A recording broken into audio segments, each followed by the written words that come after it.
We are Blasted or Stashing episode 199-ish. We were debating on not even going live tonight because we want to give the 200th episode the credit it deserves. We've been on for 200 episodes, going on 4 years, and so we really wanted to put some really effort into it, but we talked it out in our chat and said, hey, Three Jokers came out this week. That's a pretty big book. We better be talking about that. Think about that was story left off like 4 years ago. So we decided Joe and I would go ahead and go live and talk about the books we read this week. So we're going to go ahead and jump into them. So ignore if you're on here and you saw me post a video earlier saying, hey, we're not going live, but we're live. Psych. Yeah, psych. So before we jump into the books, let's talk about some Teespring stuff. Some cool t-shirts over at Teespring to Pocan Joe. Shut your funko mouth. You've been Thunderlust, or the plain old Blasted or Stash It technical difficulty shirt.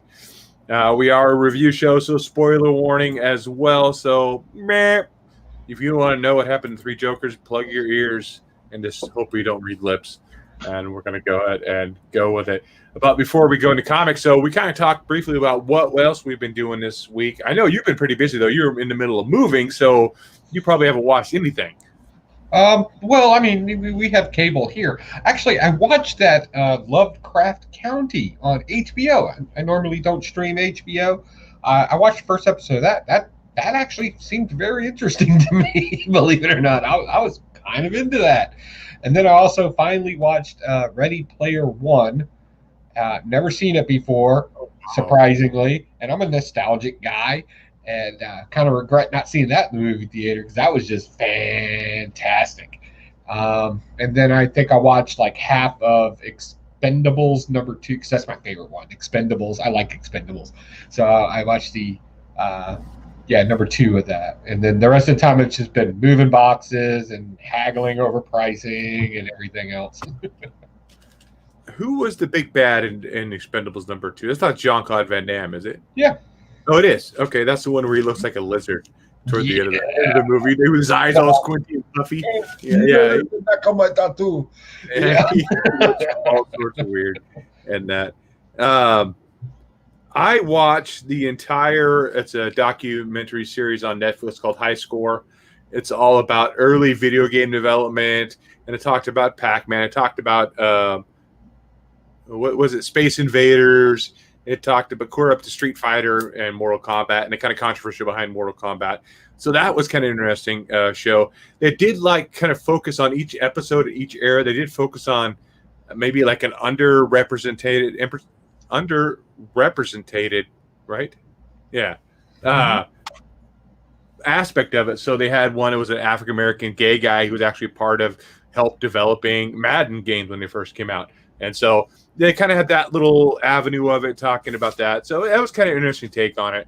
What else did I watch? Did I watch anything else? I've been rewatching the TV show Man Up. It was a 1-season show on ABC that came out in 2011. I don't know if anybody else has seen that. It was a pretty funny show, but although it did make fun of the dads and the men a lot, they were like total idiots. That's the only thing I don't like about it. But it had a cool concept of these 3 middle-aged guys that play video games, that do all this fun stuff, and it's just great to go back and watch. I have been reading Civil War. I finally bought Civil War. No, not High Score, about documentary about getting laid. That would be low score. I finally read Civil War. I bought the whole 7-issue story. I never had read that before. I read that. And then now I realized, too, that I have the Avengers, Mighty Avengers, which kind of follows that Civil War. So I've been going through and reading these as well. So that stuff is kind of nice to have in your collection. You haven't been reading it all, and to go back and like, oh great, this connects in. Let's read this now. So that's kind of cool. But other than that, it's just been work and reading comics. So. Let's run down the chat real quick. We got Double S in the room. He's excited about some 3 Jokers and 3 Hueys. Yes. Samuel David says, hello, everyone. Hello, Sam. Pocan Joe said some words. Who cares? Where is Spider Grandpa? He's taking a little bit of a nap. He's a grandpa. Bruce says, what's up, guys? Double S says, of course, a comment about high score, which was awesome, dude. Good joke. Good fun. And Bruce jumped in the room. He's laughing at Double S. I lost myself for a second. And that's a lot of quarters as well, which is great. I love you guys. Yeah, Bruce Diaz, I met, if you didn't know, he lives not close to me, but we met at Rose City Comic Con. My very first con that I ever went to was Rose City Comic Con. I met Bruce there, and that was kind of my first experience going in there. That was kind of fun, hanging out with him for the weekend. We would try to set that up again, but it's been his work schedule, my work schedule, and then the con's not happening. So, it's just kind of up in the air. With life and a wife and kids, man, it's hard to get, guy dates. Yeah, it is. Little bromances or whatever you want to call them. Let's move out of bromances and guy dates and all that stuff. Let's talk about comics. Comics. What about you? Give us a start there, Joe. Should we just go ahead and spoil it right now and just launch it off? We should just go ahead and jump into it. Let's jump right into it. Let's talk about the 3 Jokers. First off, I have always loved the Joker, and I'm sorry about the light. I'm in a hooker hotel, and the fish with the smiley face thing. I know I have that story run, the first runs. So that was really super cool, and they referenced it in here. Plus, I know Mikey, Spectacular Spider Grandpa, if you're watching this on the rewind, I know you got a huge chuckle out of it with the smiling shark that happened in it. So, yes, it is, in fact, 3 separate Jokers.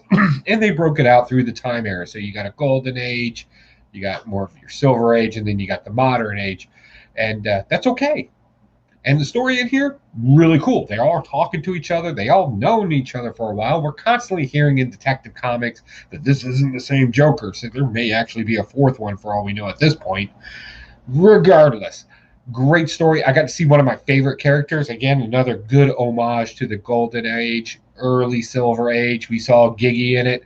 Giggy, I have his first cover appearance and his first appearance in comic books. Super happy. I would show you all, but obviously I'm in a hooker hotel, so I can't. But still great stuff in here. Even made some references to it. But the ending on this, oh my God! If you didn't read this, it was like, we always know Jason Todd had no problems with capping a body, no problems whatsoever. And we know Batgirl's kind of like basically just Batman's protege in it. She's all about that no gun life. So what, right? But it happened, right? Jason Todd shot a Joker. It dead, done. But the I don't know how to describe it. The sadistic nature of even this comedian Joker of basically, I made you my Robin. You remember when you said that? Going back constantly in comic books throughout the ages. I thought it was smart on the writer. Somebody did some homework. I love people that do homework. They did their homework. Got this cover, got my Joker card, my BJ card. I got my BJ card too. And then I got myself that beautiful 1 in 25 as well. Super happy to get that one because these things were just blowing up everywhere. So that was really cool. And they gave me an extra card because, I'm a valued customer, baby. So this starts off with Bruce or Batman coming into the Batcave, all beat up again. I thought they were going to see the Batwing again. I thought, are they going to show us that? No, they didn't. They just showed all these scars and injuries that Bruce has gotten over the years, and it traces back to how he got those scars. The Riddler burned him with the cane, Bane breaking his back, Catwoman scratching his chest, all this different thing, and that's kind of cool. Then it flashed back even further than that when he's a kid with Joe Chill killing his parents in the alley. So we get that backstory again, which everybody who knows Batman knows that whole backstory. But he's talking about living with these scars and being able to heal them over time. Of course, then we also have Batgirl too, dealing with her scars when she got shot by the Joker in the Killing Joke. They go call back to that too. But yeah, Jason Todd is the badass of this book. He's beating up Joker's thugs in the graveyard. He has a flashback to getting beat up with the crowbar, and then so he decides, he's not going to let essentially have that happen again. Fights back and wins the battle. At the end though, when Batgirl is talking to Jason Todd, said, "How you killed him? You killed him. You weren't supposed to do that." And he says, "Well, you let me." Essentially, she goes, "When is the last time you had ever missed?" So there's some hesitation there, and Batgirl kind of knows, maybe subconsciously, that in order to end Joker's brutal reign, essentially, that he's going to have to die, and that's just the ultimate thing that's going to have to happen. And so I think she kind of gave into that a little bit, and hopefully they're going to dive a little deeper into that as this goes on. Overall, it's a stash for me. I mean, it's been 4 or 5 years in the making. I think it was Justice League number 50 from the New 52 run that they had talked about Batman sitting in a chair and realizing the 3 Jokers. Were you with this when we went to Dallas Fan Expo? We were talking to the guy that was doing a cover for 3 Jokers. I was there in the building with you guys, but I was care of some other stuff. Yeah, but yeah. There was that's when we all first met. We didn't quite know each other. And yeah. We're weirdos, so you were drunk going to the Legion. I have a signed print from that particular artist. And I forgot the guy's name. Young kid. And I remember talking about 3 Jokers, and I remember Drew saying, "Oh, that's not going to happen. They're not going to do a 3 Jokers book. They've gone past that." But here they are. So I don't know if I want to say Drew. I'm not going to say he was wrong. I'm just saying he was right for the current period. I'll give him that, because I didn't think it would happen either, to be honest with you. But I will bring up some concerns about the book. It's a stash this week, and I'm giving it its stash because it finally happened, and it was a good story. But my ultimate concern, and me and Val Gore, or Gore Vidal, I'm sorry, and a few others, we've been talking about this over at my channel. We're like, do we want this story? Do we need a Joker origin, or is this going to turn into a Spider-Man clone thing, or what is the ultimate goal in this? And honestly, I want this to be cool. I really, because I love the older the villain, the more I like them. Right? Mm-hmm. Is this going to be something where we're all going to walk away from it like we've done with these Vertigos before, these pristine packaging and everything? And we did it with Adam Strange. We got into 2 issues, and I was like, "Yeah, nope, don't recognize this." We've done it with several of these now. The question, I got about halfway, and comic book stores just stopped carrying them, so I had to jump out of that. So what is this going to look like after issue, let's say 2? Yeah, like. What does that look like? I really want to hear what people think about this. Is this what saves DC? Is this what kills DC? Or is this what's keeping it afloat? Where are you at in this? And do you have any concerns? Or are you just happy to see a good Joker story? Where are you at? I really want to know. So if you're catching us on the rewind, definitely comment down below, because I'm not saying taking a poll, but I'm kind of gauging the community, if you will, in this one. Yeah, Double S said I was kind of dreading they would put a character from Watchmen as one of the 3 Jokers. Thank God they didn't. 3 Jokers is a stash. And Samuel Davis said, "Yes, we want it." Well, I want it. It's a stash for me for sure.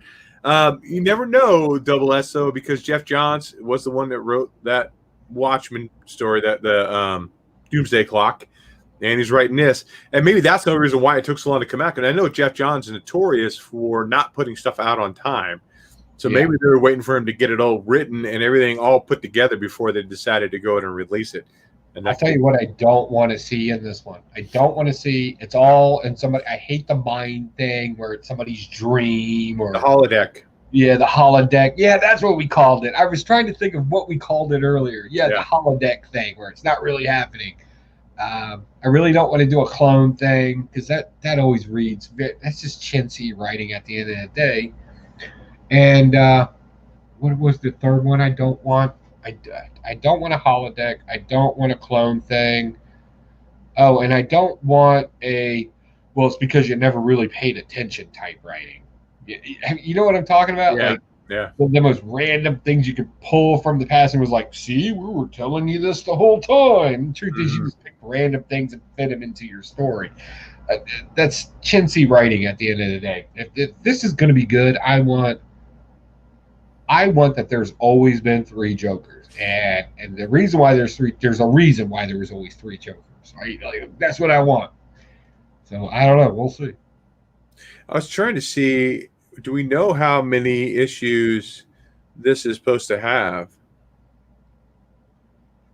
Let's see here. I don't know. I'm going to go on blind because if it's 3 issues or 4 issues, we're going to get a really cheap story. They're gonna cut that storyline down, and we're gonna get some chintzy clone thing or holodeck thing. Well, right now on COZ, they're only showing 3 issues. It could be just because maybe they haven't updated yet, or that's all they know is coming out. That would be fair. Yeah. So we just got to wait and see what else is coming out on that. What about the price point now? You think it was worth that $8 for it? Well, my smiley face one, I spent $8 on. The other one, I didn't spend $8. Yeah, a little bit more, huh? But I still got a great deal because my comic book store takes care of me because I take care of my comic book store. So I'm gonna say because of anticipation, and I'll be honest, Joker's not my favorite villain. Like I'm a Riddler guy. I've always loved the Riddler. But I mean, let's be honest. It's the Joker. It's like Batman. If you're gonna have a Joker movie, or I'm sorry, a Batman movie, you got to put hints and kind of things about the Joker in it. It's one of the most iconic characters ever. They can pretty much demand that price at this point. I know that sounds wrong, but let's be honest. What was the hottest selling comic book this week? Yeah, definitely. At its price point. I don't know. I do like that 125 really harkens back to the Killing Joke. That green that it has on there. And it's that perfect kind of 90s, early 2000s deal where you would think it would glow in the dark, but it doesn't. I already checked. Oh. That light is horrible. I'm sorry for that. You're not in your normal. You're gonna have Pocan Studios up and running in no time. One thing I forgot I was going to mention earlier. Now I don't play Fortnite. I play Fortnite once in a while with my wife and my daughter, but they did a Marvel release this week. I saw a preview for that. I may start playing Fortnite. So that's pretty badass. I love. Okay, so they have Thor, and they have the current costume for Thor, the one that Donny Cates is doing. Yeah, and the Galactus is in there. And there's a comic book you can read talking about Galactus coming to Earth to destroy Earth, and Thor is his herald. So everything's kind of lining up.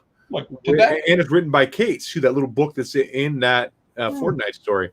So man, it does look cool. It does get me hyped. I haven't bought this season yet, but I probably will go in and buy it. I'm gonna might play it a little bit more just because of that. Double S said Joe even liked Jim Carrey as a Riddler in Batman and Forever.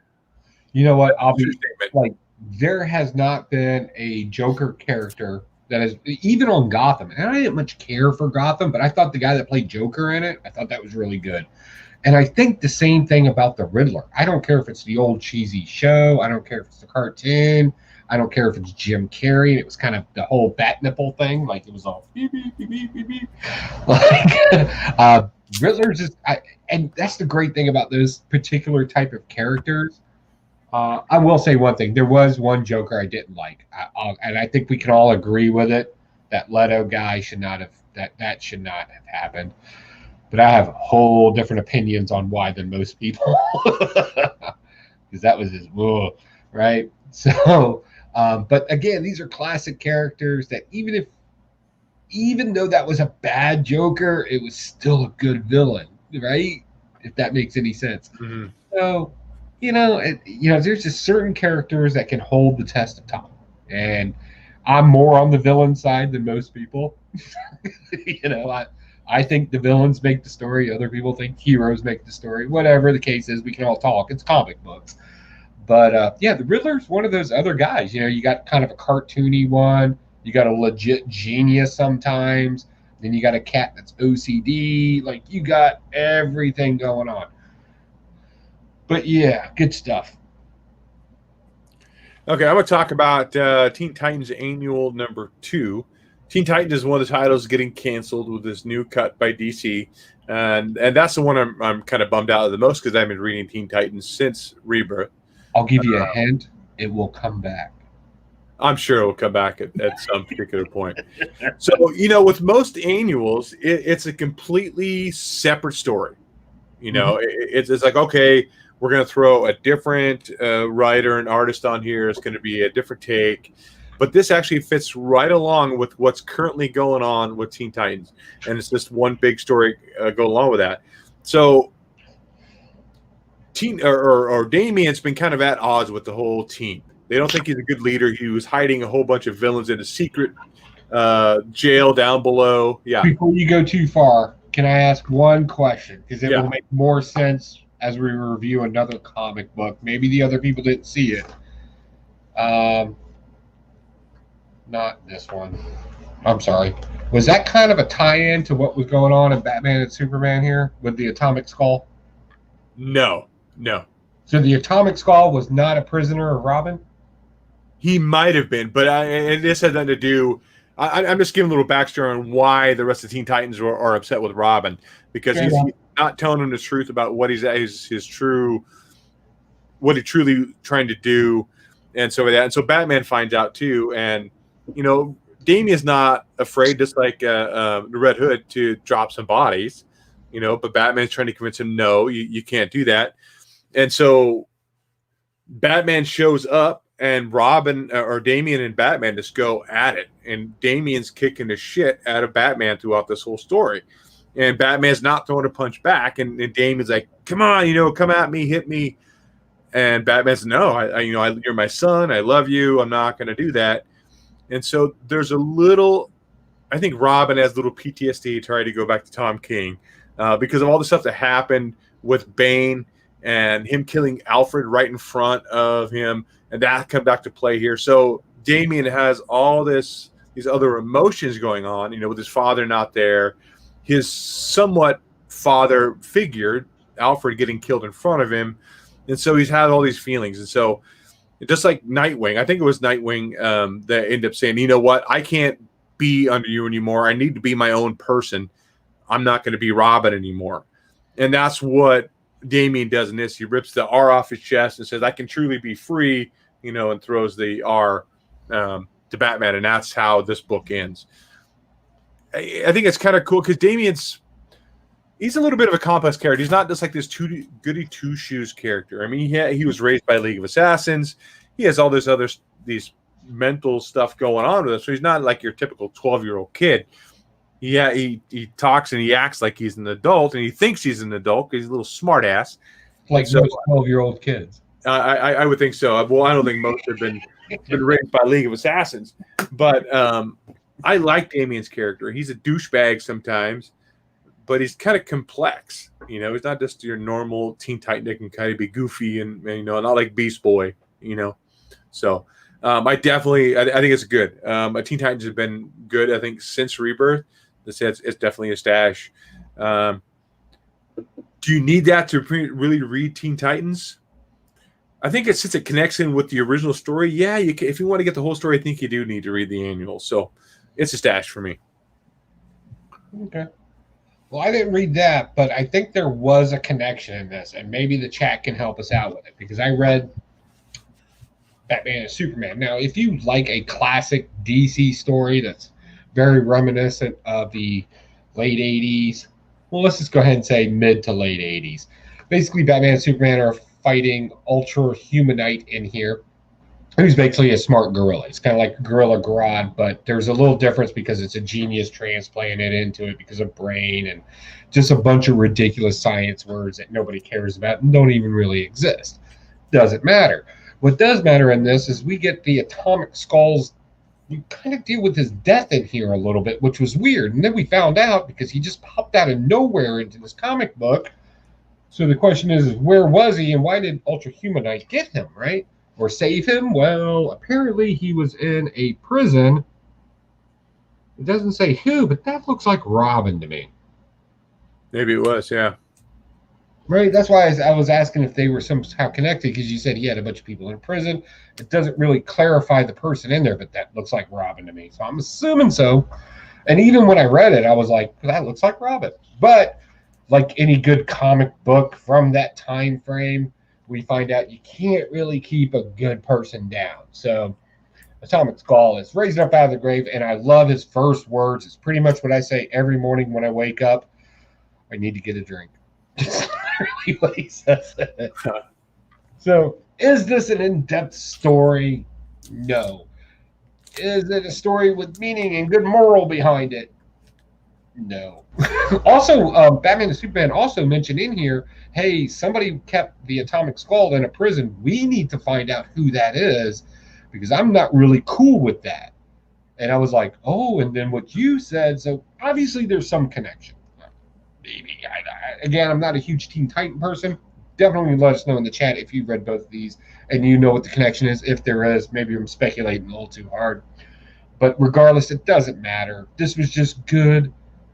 Stupid book versus what is it? Ego versus having friends, right? Because most people that have huge egos don't have a lot of friends. Like I don't have a lot of friends because I'm a super douchebag ego guy. I know this. Like you're my friends, but this book, this is a guy who thinks he's smarter than everybody else, and he not only does he think he's smarter than everybody else, but he feels this force to constantly prove it. And he's actually mad at people for not being what he thinks they should be. That's the only deepness you're going to get from this kind of book, but it's still a lesson I think we can all learn. When you walk into a room and you truly believe you're the smartest person in that room, are you really, or have you just convinced yourself? And they kind of deal with that in here a little bit. Yeah, kind of childish, but it's good to have reminders like that every now and then. Okay, let's talk about the other annual I picked up this week. Now, I've not been reading it. I read issue 1 from the new run. Samuel Davis said he didn't read either one of those. So, and that's Daredevil Annual 1. Is it 1? Yeah, for the new Daredevil run. Now, I am completely and utterly lost. One, I didn't know Murdoch was mayor. I didn't know he had a twin brother. I don't know if how far that goes back. Maybe it goes back a lot further than Daredevil than what I know. I vaguely remember that from Mike did reviews on some of this stuff before. No, did he? Mm-hmm. So we find out his twin brother is, helping rob armored cars. They think he's Murdoch. Well, he wasn't his twin brother. He was a clone. Is that what it was? He didn't become his twin brother until the magical stone. Okay. So okay. I didn't know that because that guy that kind of set up that robbery. He was talking about the North Stone he has in his safe, how it can rewrite reality. Yeah. And how he gets the code to that, and he ends up. So that makes sense to me. Then I didn't catch that clone part because he goes back and essentially inserts himself in the life and makes him the twin brother of Daredevil, and how he kind of changes. Life. He's kind of the bad seed of the two brothers. Definitely getting a lot of trouble. Because of we're gonna have fun with this one. Go ahead. I'm sorry. I don't mean to interrupt. No, you're fine. You're fine. And so, like I said, I was kind of lost through the whole thing. I read it and I kind of basically understood it. But I'm like, okay. I had no clue there was a twin brother or a clone. Overall, maybe if I knew more of the backstory, I might say, hey, this is a decent book, and I kind of understand the story, but I don't know the rest of the backstory of the current run of Daredevil, so unfortunately I don't. But what were we going to say about it? So I first, let me preface it. I picked this book up thinking they relaunched the run. Again, I don't generally read the synopsis of a book when it first comes out. I generally I've gotten into the habit to just pick the comic books that are in my comic book shop because those are going to be the most popular ones. But DC kind of messed that up with their whole delivery system. But anyway, we're working that out. So anyway, I go in there and I pick this thing up. And I'm like, oh, Daredevil #1. Again, I didn't read right above the #1 where it says annual. So I picked the thing up and I start reading it. And I was like, okay, I'm vaguely familiar with what happened. I think I picked up like the first 2 issues. I've never really been a huge Daredevil fan. It's not really my tone. But I started reading this and I was like, oh my God, this is so just dripping with the juices of with everybody. It should be. Everybody should be able to relate to this in some way. Because if you ever go back and let's say you get a little older, like most of us, middle-aged guys that read comic books, and you're like, I should have done this at this point in my life, and maybe things would have changed. And this, what we see is we see a guy who's a hustler now. He's a clone. He's a hustler with no real past. So he creates this, or he makes a wish, if you will, or gets this stone to activate a reality for him, where he's the actual twin of Matt Murdock. But it doesn't change you and who you are as a person. So it doesn't make him a better person. It doesn't make him his situation any easier than what it is now. It actually just defines him for what he is, a low-level criminal hustler. But his brother being who he is, the Daredevil, a hero, he still loves his brother, and now he's just like the black sheep of the family. Unfortunately, the guy's very happy that at least he has a past now. Like he said that in the comic book. He's like, at least I have a past. Like that's something. So that was a positive note. Even your situation, at least you have a situation. So I found this very interesting and a very different reason than most people would read it, right? Because it's so finite to reality that I don't think most people realize it. Because we all think back to, what if I scored the goal at the game? I would be the hero. I would have gotten the cheerleader. Well, no, if you're a shit person, everybody would have been like, oh, congratulations. Like, who you are is what defines you, not a circumstance or anything else, because that's what we call reality. This is the most realistic comic book I think I've read all year long. When I read this, I was like, oh my God, everybody praises Tom King for his CIA psychological BS. And I'm like, this guy just broke that and explained it. You can literally take this to a philosophical class. You could take this to a baseline psychology class, and you can explain a lot from the comic book character, because I think we can all relate to this in some way, shape, or form. Like, we've all had that. And this guy, what breaks the mold from anything else, the guy's like, yeah, I'm kind of okay with being that guy. At least I know who I am now. And I think that's a question a lot of people ask themselves. Who am I in this place? What am I in this situation, in my environment? This guy's happy with just being a criminal. So, absolutely brilliant writing. Super smart.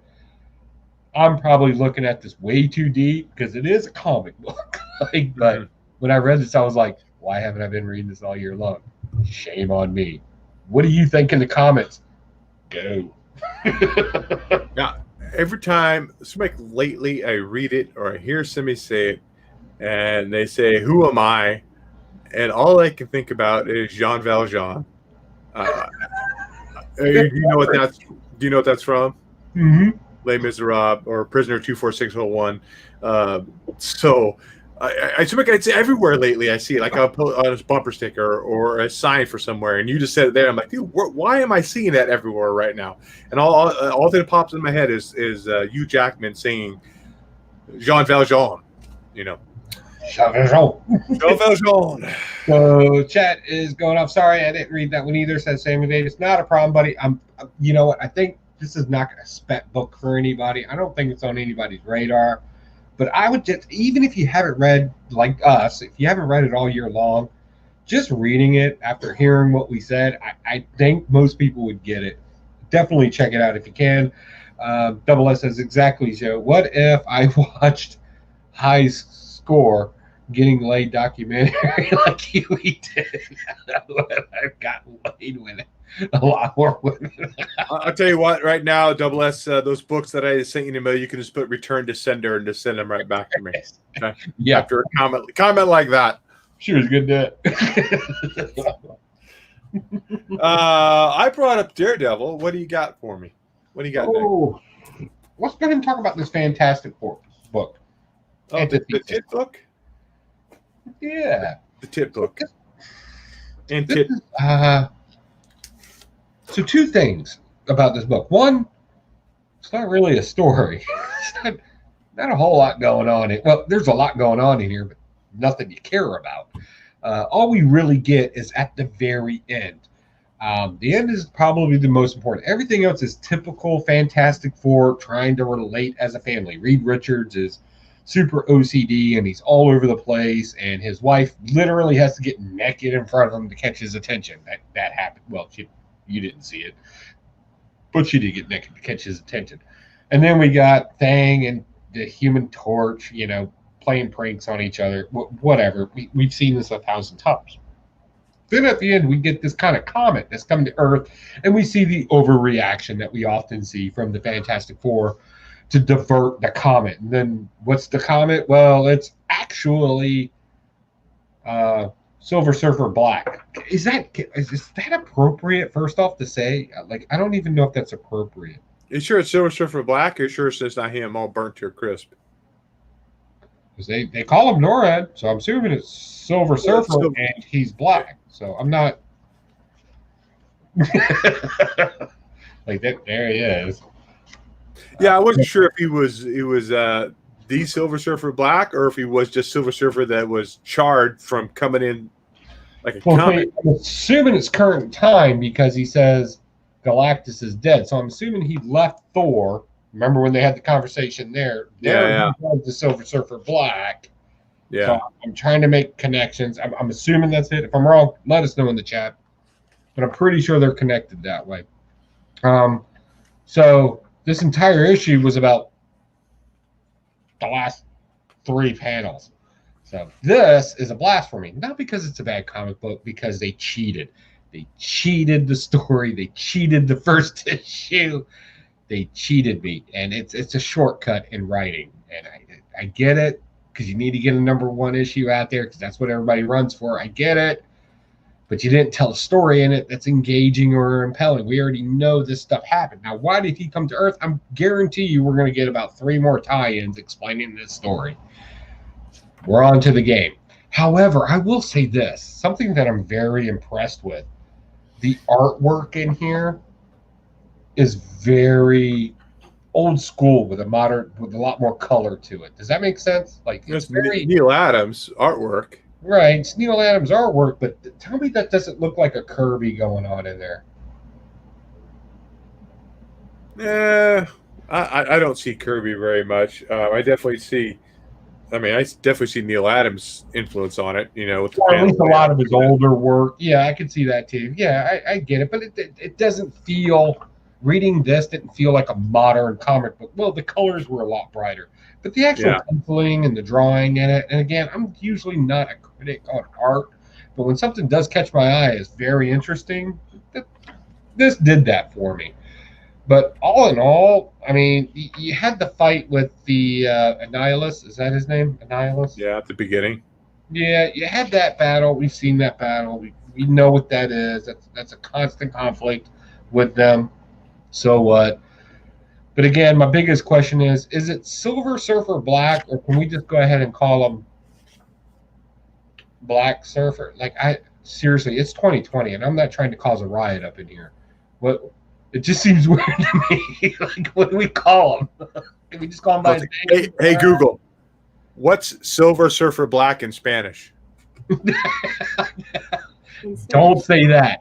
Don't say that. Don't say that. Gets thrown off YouTube. That's kind of creepy though, with the whole fingers with the baby. That's kind of just really. As a baby, don't you be screaming? Yeah, that was weird. Little bendy fingers coming in. The artwork is typical Neil Adams. I mean, as soon as you open that first page, I think this is even a Neil Adams. If it's a Neil Adams cover or not. But yeah, you definitely, Neil Adams cover. You can definitely tell Neil Adams' art throughout this book for sure. His influence on it, his panel layout, and the characters' design and stuff like that. It is. It's Jack Kirby's birthday today. Double S said, "Yes, sir." I do like the connection with Silver Surfer in here. If it is Silver Surfer Black or Silver Surfer Negro or however you want to. I wouldn't go that far, man. You're gonna, yeah. This is Spanish. By the way, what state do you live in again? I live in Oregon. Yeah, I wouldn't be pulling that crap, man. Portland's not that far from you. Portland's a ways away. But I do like potentially how they're tying it in with Thor and all that stuff like that. Just like I was talking about with Fortnite and how that comic's kind of tying with it. So they're kind of really tying this big multi-universe. Good story. And I said I don't like big event books. I mean, because I don't like buying all the freaking tie-ins for them. But I do like having my worlds, that DC or Marvel interconnected like that. I do like how the story, what happens in Thor, affects what happens in Fantastic Four. I really like that big world building stuff. Don't listen to like all the events. Okay. Let's talk about Detective Comics 1026. This was a kind of a weak book, I thought. Oh, apparently you like moral messages and having ethics in your life. You're a horrible person. I am a horrible person. Well, all right, let's talk about it. Okay. First off, it's supposedly a tie-in. It's supposedly a tie-in? The Joker War. I didn't see how it was a tie-in to Joker War. Why don't you go back to the beginning and read it? It says it right there in the beginning. Everything the Joker's war, waging a war, and Gotham's right in the middle of it. The eye of the hurricane, where there's a momentary lapse in insanity. As chess moves are played across the city, alliances forged and enemies made. People are getting sucked down in the sewer by these monsters, right? Right. And so Batman's there to investigate. He goes down. He finds Killer Croc down there with his whole mutated group of people. So maybe it's a first appearance of these characters too. We don't know. Again, I wondered about that too. Also, this is and also spinoff from the Gotham Monsters, where that's right. Yeah, hearing that as well, and he was trying to be a good guy with the hotel and everything, and he just can't catch a break type of thing. Yeah, so he's kind of embraced. Finally, it's not going to, society's not going to let me be this good person I want to be, so I might as well just be the bad guy that, the labeling theory, essentially, from criminal theory. I don't know. I think he was still trying to be because he even said, I'm trying to get these people to come down here and go ahead and change them so we can rebuild.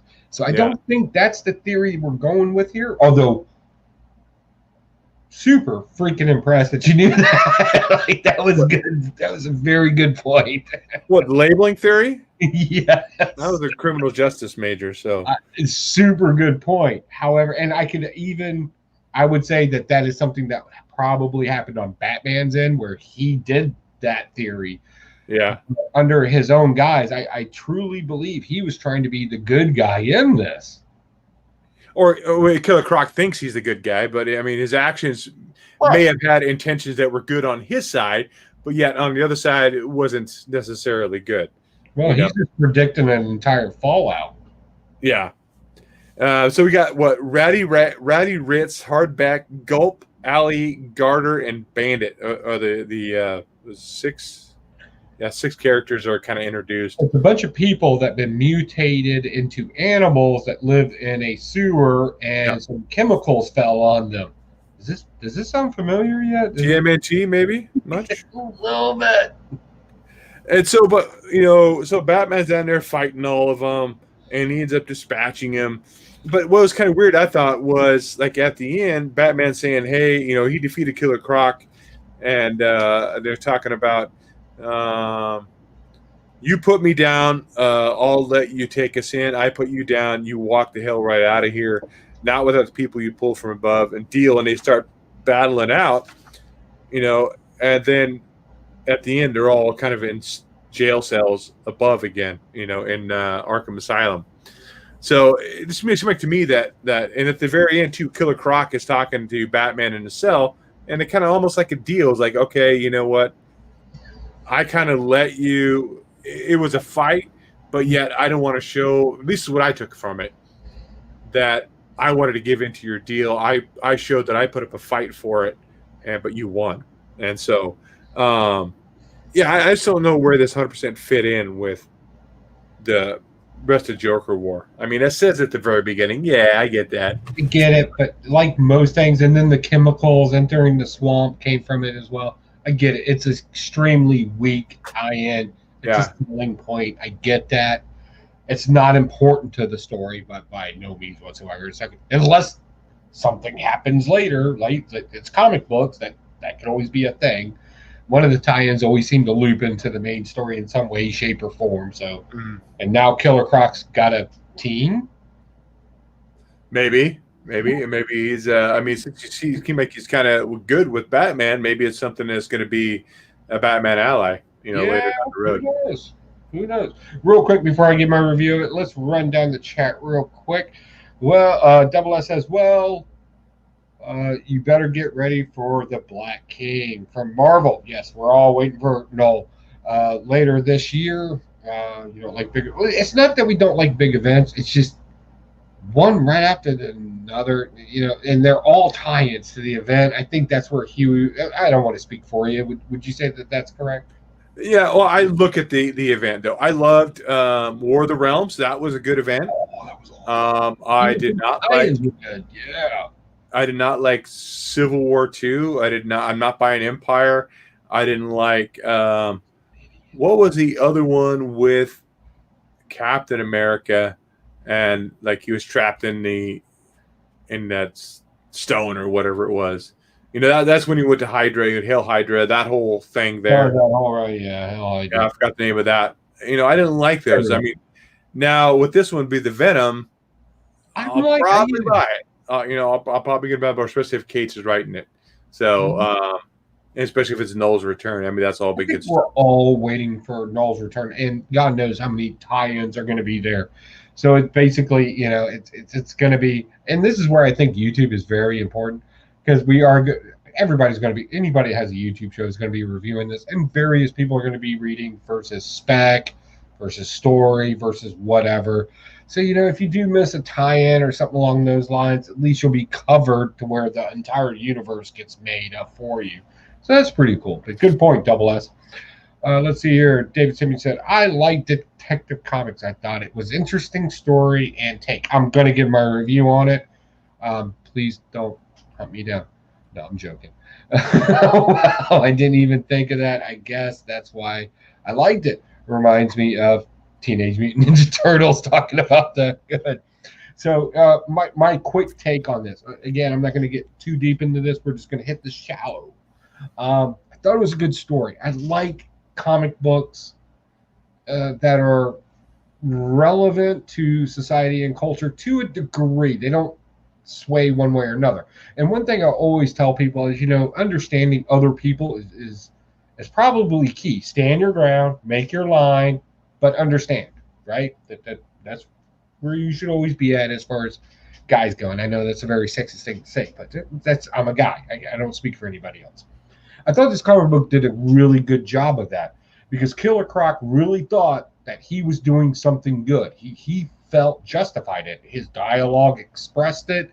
The environment that he's in, he's got a team with him that's willing to follow him, so he's a leader to some degree. So he has to draw a line against somebody he knows can whip him. Like that, it's no secret. Batman is always beat up Killer Croc and put him in jail. That has always happened. So Killer Croc, even in his dialogue, knew the stakes of the game that he was getting into. He's like, I've tried to be good. that whole monsters thing, that turned into an epic fail for him as well, and he's back in the sewers. And he's like, hey, if this is my domain, I'll let all you just die up there. I just need enough people so we can rebuild another place that got destroyed in Gotham Monsters, because that entire block or entire radius was destroyed in that run, which we covered on the show. I read that entire run, and I just absolutely love the Outcast portion of it, not necessarily the story of it. So, yeah, it's one of those stories that has a point behind it. So what was really, really interesting about this is it's easy to call Killer Croc a villain in this because he's a villain, right? Or that's how we relate to him. But there was no bad guys in this particular. Well, there were the people in the beginning that were petty criminals at best, hiding out, right? That was but they weren't like villains. Criminals versus villains, very different concepts. But I like this because basically and he kept his word. That's something villains don't do. They don't keep their word. And even in a jail cell, Batman had enough gumption about himself and enough humility about himself to even say, hey, you're going through all this, or you feel like you're constantly failing. Why not just be a criminal? Hey, it's all about the fight at the end of the day to be a good person. And I was just like, man, how cool is that? Couldn't we all use a friend that's like, hey, you know what, man, sometimes, life sucks, That's the point of it. The cosmos does not give you or promise you in any way that your life would be easy because you did something. You're to do something because you are something. Oh, I'm going to go write that down before somebody steals it. That was really good. I haven't put that in the book. Copyright. See what a little libation can do. But no, seriously, that I liked. And I think that's what I also liked about the action, we'll talk about Action Comics. But yeah, go ahead. No, I mean, to get a little topical and a little bit political, my father-in-law was over for dinner, and he started talking about, because I live in Oregon, we got a whole bunch of protests going up in Portland, or they were. I think they've calmed down quite a bit now, and there's a whole bunch of rioting and all that stuff. And my father-in-law, I don't agree with everything that goes on. I don't agree with the rioting. I agree with the protests. I don't agree with the rioting and breaking and looting in stores.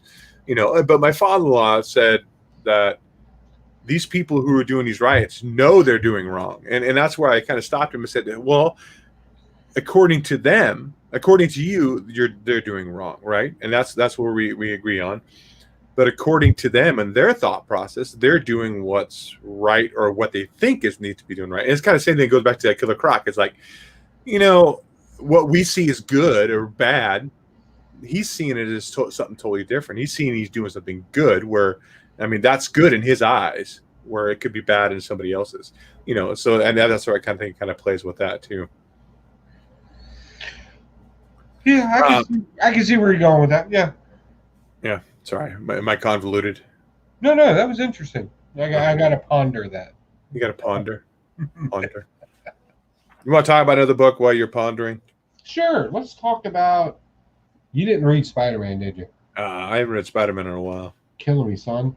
And you didn't read anything from. Okay, you didn't read that. All right. X-Men 11. Did you read that? No, I dropped X-Men a while ago. I do want to talk about Action Comics. I know you didn't read it, but I do want to talk about this. So, and this is something we actually joke about in my family. So, you want to make somebody angry enough to get their family involved, that's when you know you fucked up, son. Like, seriously, not to drop an F-bomb in here, but that's literally what we say when somebody has to get their family involved, you done messed up, son. And that's basically what happened here. I really like that because I don't think enough people are reading it, because we're giving DC all this garbage lately that they can't write a comic book. I get it. But if you start reading them every now and then, you might start seeing some changes in their writing style. This is awesome. So we're on the House of L run here now. And basically, Superman has had enough of this invisible mafia BS, right? So in the last issue, he's got his son involved, right? He's got that Connor clone kid involved. Apparently he's part of the family now. And in this issue, Supergirl's involved, And they're like, okay, so let me make sure I understand, Superman. They killed one of your best friends, some lady that was running for like city alderman or mayor or something like that. It doesn't matter. It's a political office. And Superman's like, yeah, and I've kind of had enough of this. It's time for X-ray vision on. We need to find these people. Now, the Invisible Mafia has been very savvy about hiding away from superpowered people. They use lead-lined stuff. They don't use certain words just to avoid everything. They keep themselves very sophisticated. They even track Superman and the superpower beings through a person by the name of Whisper. That's going to become relevant here in a minute. So they kill this lady, and the super people are like, all right, that's enough. And then the Whisperer, the guy whose name basically means secrecy, kind of slipped up, and they found him. So now they're all there, and their eyes are all, oh, I got to show you all this. This is a great panel. This is just a great panel. That is just says so much right there. It is awesome. So they find, and that's the Whisperer, by the way. So they find him, and he's like, "Ma'am, I think we got a problem here. I've been made." So not Oprah Winfrey. They literally made the villain in this look like Oprah Winfrey, which makes me, I don't know, warm and happy on the inside. Now, there's been a character called the Red Cloud who's been a villain that works for not Oprah Winfrey in this entire thing. And now they've been talking about, again, escalation of force. Now, you just mentioned your criminal labeling theory. Yeah, criminal major theory. So you understand levels of force, right? So it's kind of deals with the whole, if we put bulletproof vest on, they'll shoot with hollow points that can penetrate. If we upgrade, the villain's always dot, dot, dot, dot, dot, villain and good, which one's always on top, doesn't matter because it's an ever-changing cycle. We're kind of dealing with that kind of interesting concept in here because now it's, okay, we need to take this to the next level. They've already killed one of Superman's best friends. Lois Lane's vulnerable. The Daily Planet, people there are vulnerable. So I'm kind of wondering where they're going to take this and how far this is going to go. For a DC comic book, just to drop a good friend of Superman is kind of a huge deal because his ability versus his control has always been a conflict with him personally.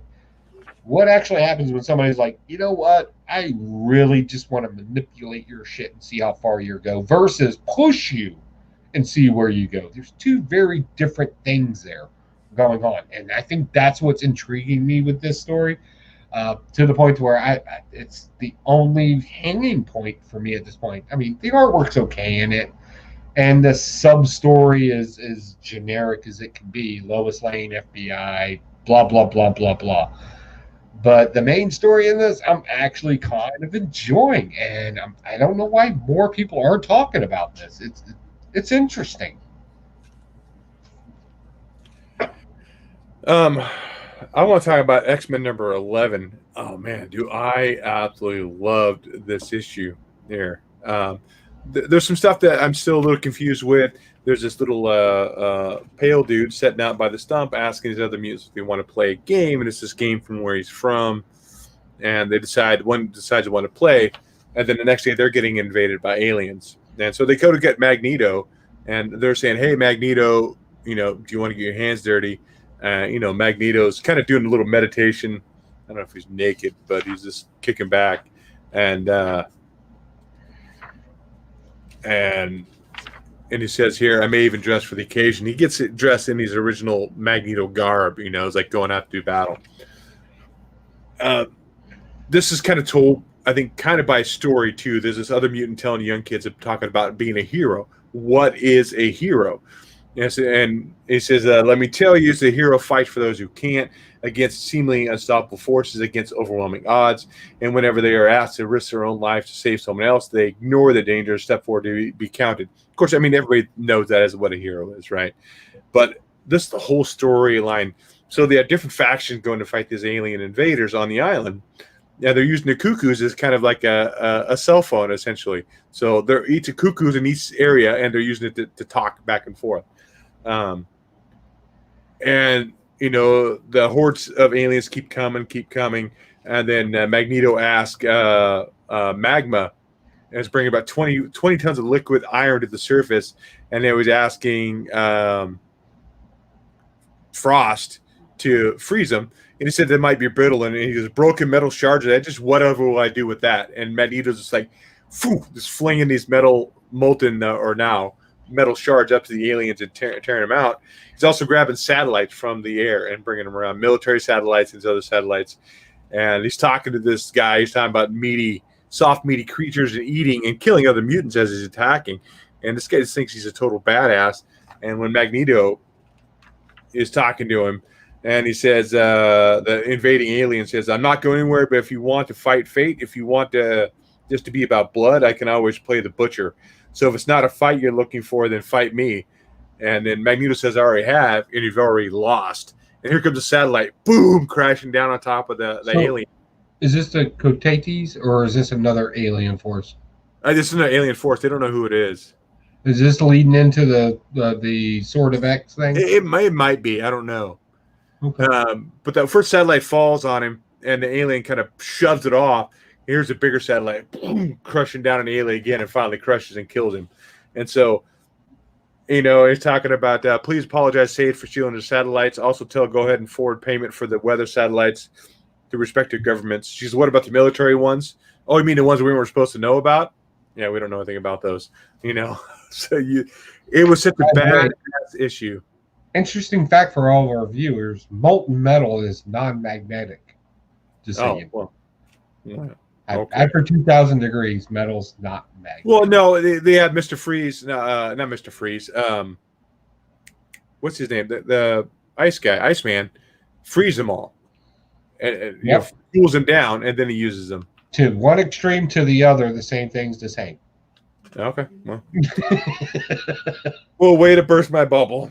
No, I'm not bursting your bubble. Just that's fine. So, if we know facts, we should say facts. Yeah. At the end, the guy's telling a story, and so then that children knows what a hero is and what a hero does. Now tell me, what's your hero's name? And they'll say Magneto. So Magneto's like turning into this cool ass, protector of the island. I thought it was such a badass issue, and it kind of really displayed Magneto in this awesome light where he can be good. So the funny thing about Magneto is as many times as we've tried to make him a hero, it always comes off as corny. Yeah, I think that's fair to say. Like, I thought this did a really good job of it. It was always kind of corny, and that actually, I kind of wish I would have read that now because that sounds cool. Yeah, I think you would have liked it probably just because of the whole aspect of they talk about being a hero when he's been normally a villain throughout all of X-Men history. I mean, again, he thinks he's fighting the good fight from his side. Mm-hmm. It's the same thing with Killer Croc that we're talking about. We are at 8:04. Do you want to quickly go through lightning round stuff? Yeah, let's go through lightning rounds. Let's do some lightning rounds, and I'll give a quick synopsis. So, Bomber Queen. First off, I saw issue number 1. I'm like, okay, I'll get it. A little meat and potato action going on in here. Hypersexualized story. It's a satirical look at us as a society. I don't know if volumes 1 through 4 work that way, but this one sure did. It's relevant to today about how everything that's going on, right, left, and in the center, is just basically ridiculous.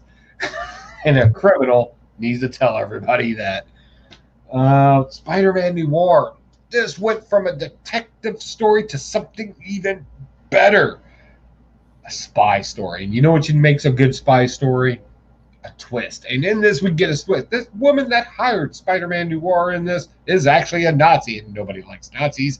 Also, the thing they did with Electro in it, kind of doing this kind of 1940s, I don't want to say steampunk, but very industrial, I think is the best word for it, because it's not like that weird steampunk that you see at like fake Comic Cons.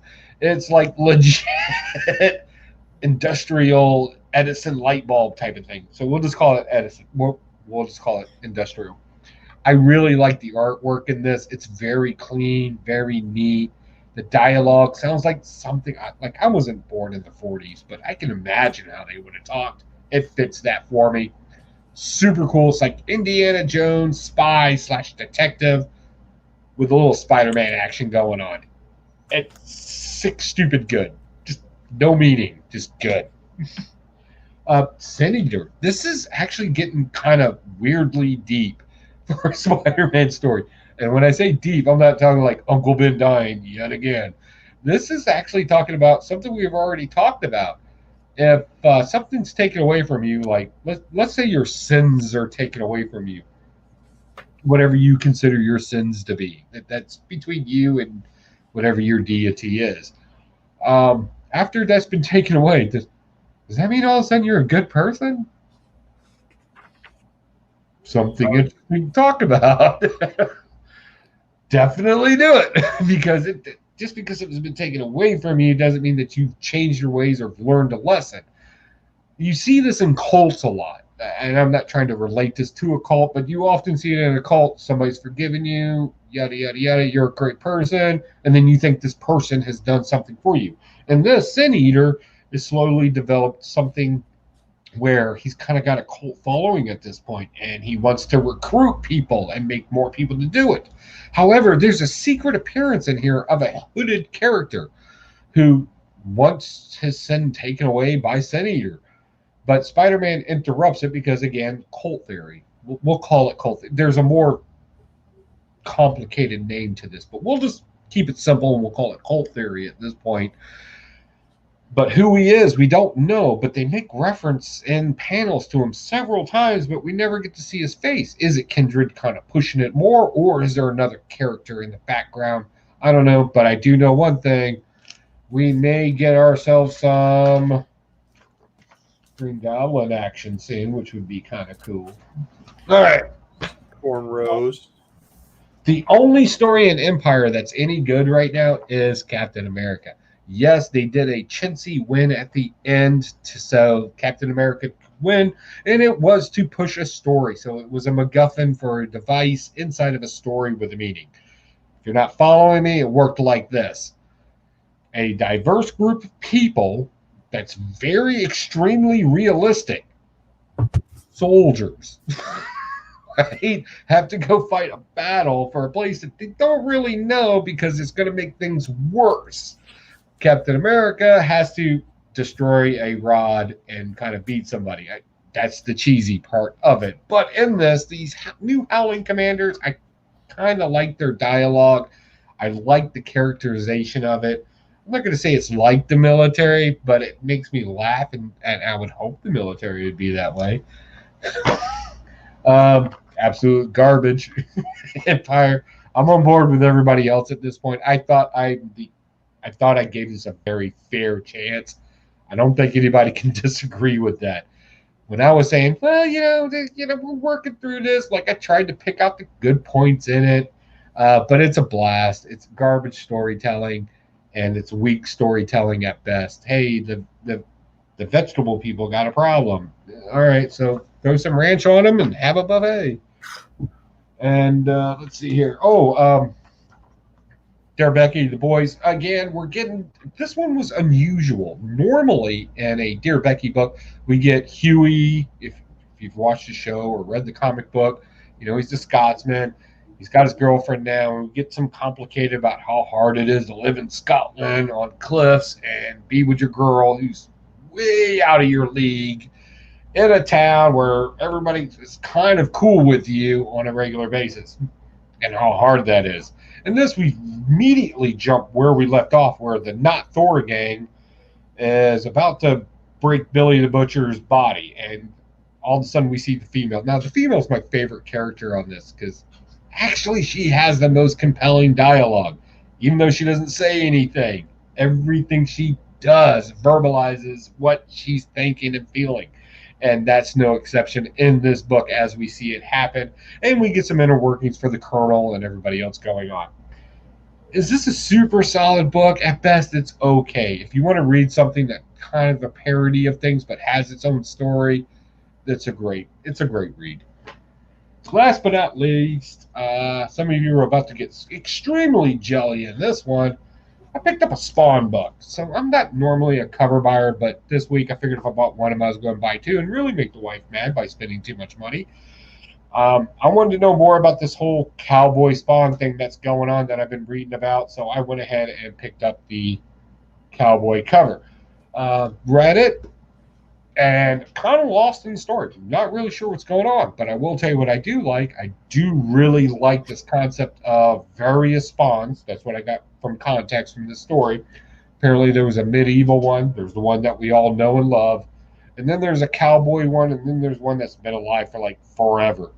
I like this concept because other comic book stories are kind of doing it. I hope that's not the reason why they're doing it. I hope they're expanding on a bigger story in it. But again, I'm a little lost, so I got to do a little reading to get caught up in it. But for right now, I really like this cowboy spawn thing. It's cool. I mean, what's cooler than a cowboy? Like, pew pew. It's a cowboy. So really quick here, I was flipping through Facebook real quick. Chadwick Boseman died. The guy who played Black Panther died today. What? Yeah, at 43 from stage 3 colon cancer. He was diagnosed in 2016. Wait, So Black Panther. Yep, the guy who played Black Panther passed away. This just got reported like 51 minutes ago. Oh. Wow. Well, our hearts go out to the families, Yeah. friends, and fans. Like that's a rough one. I really like that guy. He was really good. That's crazy. So if you're watching that, yeah, definitely go check it out. It's all over Facebook and everything else. And I was just I scrolled through real quick, see anything else going on the Blaster Statue page, and all of a sudden something else popped up from a different page that I follow, and I was like, wow. That guy did it, and he was actually funny on Saturday Night Live too. I never caught him on Saturday. You know, there was some news because the picture taken him, but like last year, really super skinny, and he was saying people were saying he was sick, and he's like, no, I'm not. I'm fine. And couldn't find out. Maybe there was more to it than what he was saying. So, Where's he, bud? Yeah. My lightning round here: Lock and Key in Pale Battalions Go. So I never read a Lock and Key book. I watched the first series on was it on Netflix? I think it was. I've been watching it too. I loved it. And so in this series here, the kid is trying to take the keys to turn the tide in World War One. So he's like a really young kid. He's already tried to go and be recruited, and as he's getting recruited, like his dad like opens the door and pulls him through into this thing, out through the door, and the recruiter's like, "What the hell happened?" This kid just totally disappeared through this what appeared to be this portal. So he devises a plan to get the keys, and at the very last of the book, he's going into war-torn Europe with the collection of keys, trying to use them to, like I said, turn the tides of the war. That's kind of interesting. I don't know if I'll pick up any more. Black Magic number 13. I don't want to read them, and if you buy them, I don't have to. Yeah, I guess so. Black Magic number 13. I really liked the series when it came out. I do like Nicholas Scott's art a lot. But unfortunately, this story is totally bombing for me. I don't know if you read any of this before, Joe. It's about a police detective. She's also a witch, and this kind of fluttered out for me. Chew number 2. I thought this was good. I loved the first issue. I thought it was good. It had a great vibe to it. This is continuing that vibe. They find out that Chu and her boyfriend are the ones that kind of devised that plan to rob the other mobster, and now there's a hitman after her. But the hitman is now targeted her twin sister, which he thinks is her. So, and that's where it laid off, because the hitman's after her twin sister, not her anymore. It's a fun read. Justice League Dark number 25. Upside Down Man's in here. Zatanna and Wonder Woman story. And it was kind of cool because Upside Down Man thinks he's all powerful and nobody can get to him where he is. He's most powerful in this realm. And then it goes back to Swamp Thing, and he says he needs to leave and he needs to go down to the green again. And all of a sudden he's going into the Upside Down world, and there's this massive Swamp Thing, and just smashes the Upside Down Man. It was kind of interesting. I haven't read Justice League Dark in quite some time. I've been reading Justice League Dark, and there's only 3 issues I'm missing, and one of them is that one that you have right there. Yeah. I have consistently been reading that, and because of mix-up dates on Mondays versus Tuesdays now and Wednesdays with DC, the rule is you can sell it if it arrives on a Tuesday, you can sell it on a Wednesday. That's Easily, the rule, right. right? But if it arrives on a Monday, you can sell it on a Tuesday. So it's like, unfortunately, I try not to do a Dropbox because I like to pick my books live. But yeah, it's like that's what I'm going to do because I like this upside down character. It's very interesting to me. I go on Tuesdays and Wednesdays. Go on Tuesdays to pick up my DC stuff. Go on Wednesdays to pick up the rest of it. Yeah. They only got 10 of these, and I was kind of happy to get one. This is Dark One. This is Free Comic Book Day. This is kind of interesting. This kid, he has some issues. He sees, we don't know who she is, if it was an ex-girlfriend or just a friend, but she's this ghost that nobody else can see. He's just sitting in a psychiatrist's chair. He's talking about his feelings and how he's talking about how he wants to hurt somebody, or that's what he feels like he's going to hurt somebody, but he doesn't want to. And this ghost girl's trying to just tell him about me, and he's like, no, they won't understand, blah blah blah. That kid who's seeing a psychiatrist, his mom is a high profile defense attorney, and she's really known for getting people off. And she's just this guy who, I'm sorry, what is she known for? Getting people out of going to prison. No, don't try that. Getting people off. And she's getting ready to defend this guy who's been arrested for essentially a serial killer, been murders over years and years and years, but she's got a case built where that could get thrown out. But the partner in her firm, I'm really trying not to go back there. You're gonna say it. She's gonna get him off. Telling her to take a plea, and she's like just totally thrown back by taking a plea.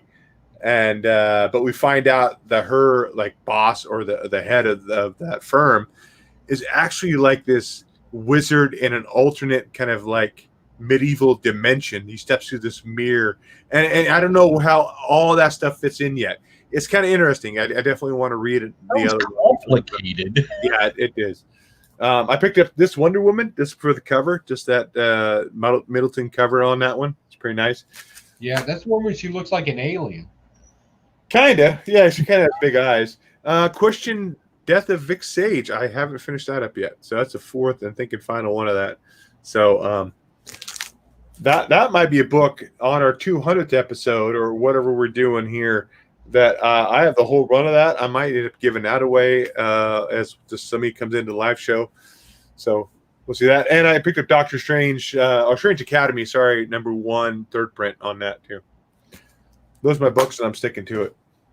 So for the actual, because this is episode 199 and a half. Or ish, 199-ish, or what do you want to call it? 2/3. The real one, definitely come check us out for that, because I'm going to have a giveaway that night. I'm sure Huey's going to have a giveaway that night. And I'll guilt Mike into doing a giveaway as well. So please help us share 200 episodes of Blast It or Stash It.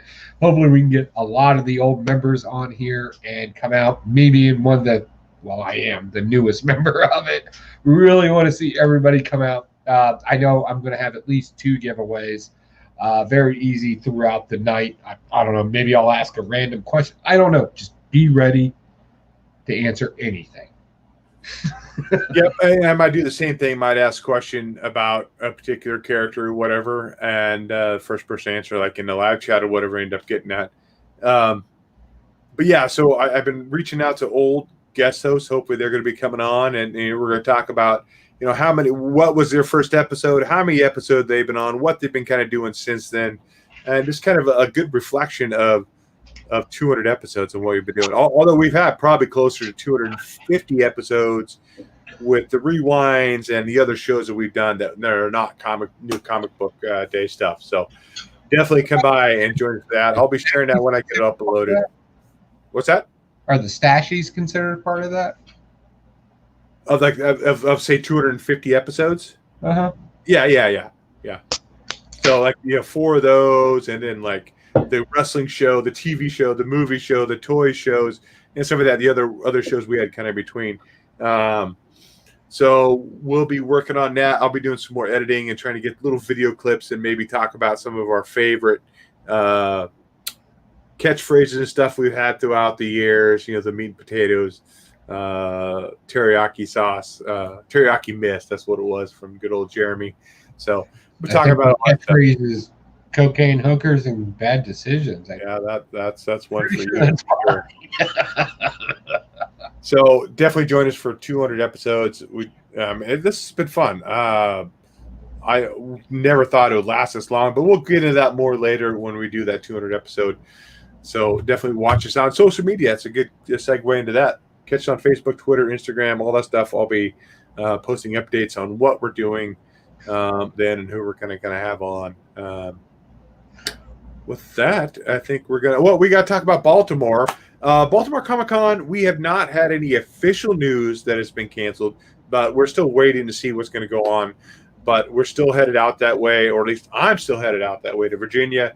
And then we may go to Baltimore for the day. We're not sure what we're doing if the con gets canceled, but we're still looking to have a good weekend in Virginia Beach or Baltimore. So if you're in the area and you watch the show, even catch us on the rewind, let us know. Chesapeake, son.